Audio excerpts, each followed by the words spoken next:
Hi friends, ഞാനിവിടെ ഉണ്ടാക്കുന്നത് ഒരു അടിപൊളി കക്കിരിക്ക പെരക്കല്ല തൈരിൻ്റെ അകത്ത് മുറിച്ചിടുന്നതാണ്. ഇത് നമ്മൾ ഇവിടെ പറിച്ചൊരു കക്കിരിക്കയാണ്. നമ്മളെ വീട്ടിൽ നിന്ന് തന്നെ പറിച്ച ഒരു കക്കിരിക്കയാണ്.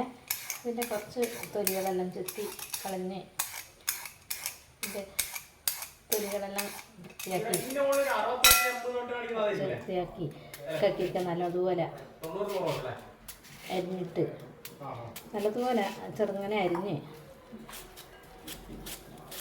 അരിഞ്ഞിട്ട് നമുക്ക് ഒരു അടിപൊളി പെട്ടെന്നുള്ള ഒരു കറികളാണ്. ഒരു പുളിയുള്ള കറി എന്നുള്ളതിൽ നമുക്ക് പെട്ടെന്ന് ഉണ്ടാക്കാൻ പറ്റുന്നൊരു കറിയായിരുന്നു. കക്കിരിക്ക കുറച്ച് അരിഞ്ഞിട്ട്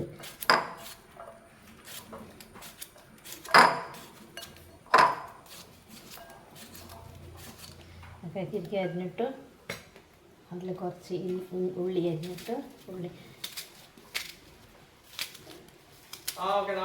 ചെറുങ്ങനെ ഒന്ന് അരിഞ്ഞിട്ട് നമുക്ക് പെട്ടെന്ന് ചോറിൻ്റെ കൂടെ പെട്ടെന്ന് എല്ലാവരും വന്നാൽ ഒരു കറി കൊടുക്കാൻ പെട്ടെന്ന് ആക്കുന്നതാണ്. എനിക്കിപ്പോൾ 2 പേര് വന്നിട്ടുണ്ട്. ബിരിയാണീൻ്റെ കൂടെ കൊടുക്കാൻ വേണ്ടിയിട്ട് ഞാൻ പെട്ടെന്ന് ഉണ്ടാക്കുന്നതാണ്. തൈര്, കക്കിരിക്ക, ഉള്ളി, 2 പച്ചമുളക് അരിഞ്ഞിട്ട് പച്ചമുളക് ആവശ്യത്തിന് നമുക്ക് എരിവേണ്ടുന്നത് പോലെ ഇടാം. പച്ചമുളക് ഇട്ടതിന് ശേഷം ഉപ്പ്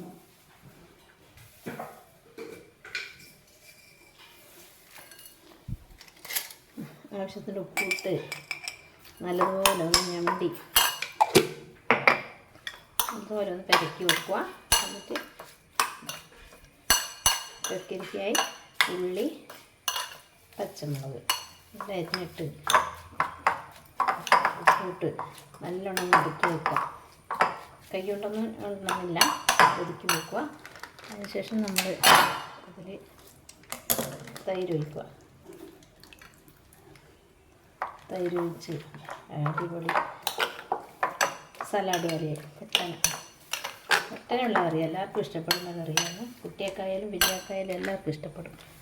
കുറച്ച് തൈര് ഒഴിച്ച് ആവശ്യത്തിന് തൈര് ഒഴിച്ചിട്ട് വിടുന്നത്ര ആക്കാം. ഇതിലൊരു കറി ഇട്ട് ചപ്പൂട്ട് ചായക്ക് കുറച്ച് പച്ച വെളിച്ചെണ്ണ ഒഴിച്ച് കൊടുത്താൽ മതി. ഇത് അതിൻ്റെ ടേസ്റ്റ്. കുറച്ച് പച്ച വെളിച്ചെണ്ണ ഒഴിച്ച് കൊടുത്താൽ നല്ല കറിയായി, അടിപൊളി പരിപ്പായി.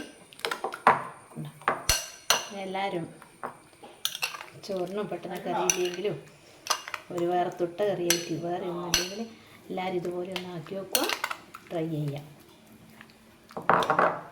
കറിയായി അടിപൊളി കറിയാണ്.